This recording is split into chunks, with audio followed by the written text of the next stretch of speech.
ఇవాళ సాగునీటి గురించి మనం మాట్లాడుకోవాలి. ఎస్ఎల్బీసీ 2005లో ప్రారంభించారు. ఆనాడు కోమటిరెడ్డి గారు, జానారెడ్డి గారు అందరూ పట్టుబట్టి నల్గొండ నాయకులందరూ కలిసి ఫ్లోరైడ్ బాధిత ప్రాంతం, ఈ ప్రాంతంలో నడువొంగిపోయిన వాళ్ళు, కాళ్ళు వంగిపోయిన వాళ్ళు ఈరోజు బతకలేని పరిస్థితుల్లో తాగునీటి సమస్య, ఫ్లోరైడ్ సమస్య ఎస్ఎల్బీసీ కడితేనే మాకు న్యాయం జరుగుతుందని కొట్లాడి 2000 కోట్లతో ఆనాడు ప్రారంభించి 30 కిలోమీటర్లు ఉమ్మడి రాష్ట్రంలోనే టన్నెల్ కొడితే 10 కిలోమీటర్లు ఏడాదికో కిలోమీటర్ చేసిన ఎస్ఎల్బీసీ పూర్తి అయ్యేది. పగబట్టి పట్టుబట్టి ఎస్ఎల్బీసీని పడావు పెట్టి 3,40,000 ఎకరాల భూమికి తాగునీరు సాగునీరు అందించే ఎస్ఎల్బీసీని నల్లగొండ ప్రజల మీద కక్ష గట్టి పడావు పెట్టిండు. ఇవాళ మళ్ళీ మనం వచ్చినాకనే ఆ పనులు ప్రారంభించినాం.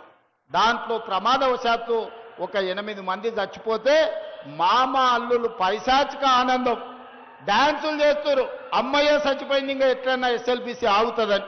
నేను చెప్పదలుచుకున్నా హరీష్ రావు గారికి, చంద్రశేఖర్ రావు గారికి, అక్కడున్న కార్మికులే కాదు, మీరందరూ పోయి నాగార్జున సాగర్లను లేకపోతే శ్రీశైలంలో బండ కట్టుకొని దుంకినా మీ శవాలు నెక్కిస్తాం తప్ప ఎస్ఎల్బీసీ పూర్తి చేస్తాం.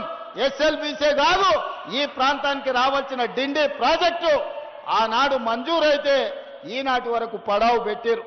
డిండి ప్రాజెక్టును పూర్తి చేయించే బాధ్యత పెద్దలు ఉత్తమ్ కుమార్ రెడ్డి గారు తీసుకున్నారు.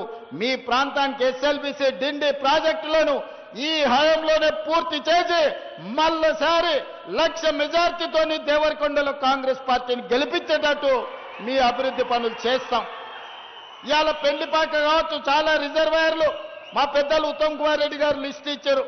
మళ్ళా వాటన్నిటిని చెప్తా. సాగునీటి ప్రాజెక్టు మంత్రే మీ నల్లగొండ బిడ్డ, దేవరకొండ మనవడు. ఉత్తమ్ కుమార్ రెడ్డి అమ్మమ్మ గారు ఊరే దేవరకొండ. ఇక మీ మనవడే మంత్రిగా ఉన్నప్పుడు మీ పైసలకేం కొదువయ్యా?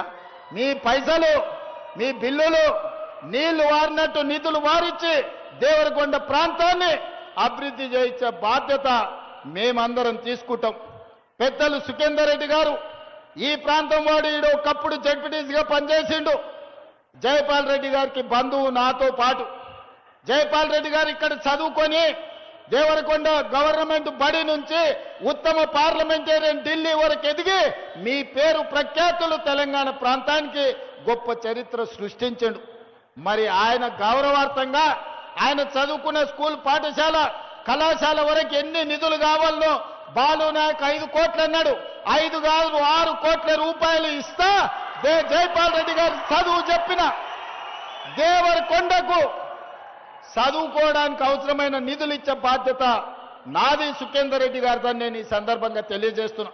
అదేవిధంగా వెంకటేశ్వర స్వామి దేవాలయం గురించి ఆ గతంలో కొన్ని ఇచ్చినాం. మిగతా నిధులు కూడా వచ్చే ఫైనాన్షియల్ ఇయర్లో ఆ మందిరాన్ని పూర్తి చేయడానికి అవసరమైన నిధులు ఇచ్చి ఆదుకునే బాధ్యత ఈరోజు కాంగ్రెస్ పార్టీ తీసుకుంటుంది. అదేవిధంగా దేవరకొండలో ఆసుపత్రుల గురించి, ఇక్కడ చదువుల గురించి బాలు నాయక్ చెప్పిండు. తప్పకుండా దేవరకొండకు ఒక నర్సింగ్ కాలేజ్ ఇచ్చి ఈ ప్రాంతంలో ఉండే గిరిజన ఆడబిడ్డలు నర్సింగ్ కాలేజీలో చదువుకొని పేదలకు సేవలు అందించే విధంగా దేవరకొండకు నర్సింగ్ కాలేజ్ ఇచ్చే బాధ్యత నాది. కలెక్టర్లకు నేను ఆదేశాలు ఇస్తున్నా, నర్సింగ్ కాలేజ్కు సంబంధించిన అన్ని అంచనాలు రెడీ చేయండి అని చెప్పి. అదేవిధంగా మిత్రులారా, సాగునీటి ప్రాజెక్టులు కావచ్చు, సంక్షేమ పథకాలు కావచ్చు, ఈనాడు జరుగుతున్న పనులన్నిటిని మీరు చూడండి. రాబోయే 10 సంవత్సరాలు మనమే అధికారంలో ఉంటాం, ధైర్యంగా ఉండండి. ఈనాడు అభివృద్ధి పదం వైపు నడిపిద్దాం. ఇక్కడ ఏమి కావాలనో బాలు నాయక్ గారు మొత్తం లిస్ట్ ఇచ్చిండు, పేపర్లు మొత్తం రిప్రజెంటేషన్స్ ఇచ్చిండు.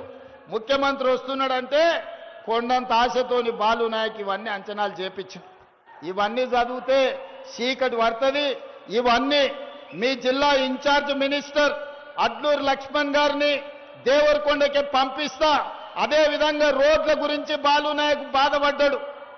పంచాయతీరాజ్ శాఖ మంత్రి సీతక్కను, అడ్లూరు లక్ష్మణ్ని దేవరకొండకే పంపిస్తా. ప్రతి తండా నుంచి మండలానికి బీటీ రోడ్డు, ప్రతి మండలం నుంచి నియోజకవర్గానికి double road, Devarakonda head quarter నుంచి రాష్ట్ర రాజధానికి 4 లేన్ రోడ్ లేపించే విధంగా వెంకటరెడ్డి గారిని, సీతక్కను, అడ్డూరి లక్ష్మణ్ గారిని దేవరకొండకి పంపిస్తా. ఇక్కడనే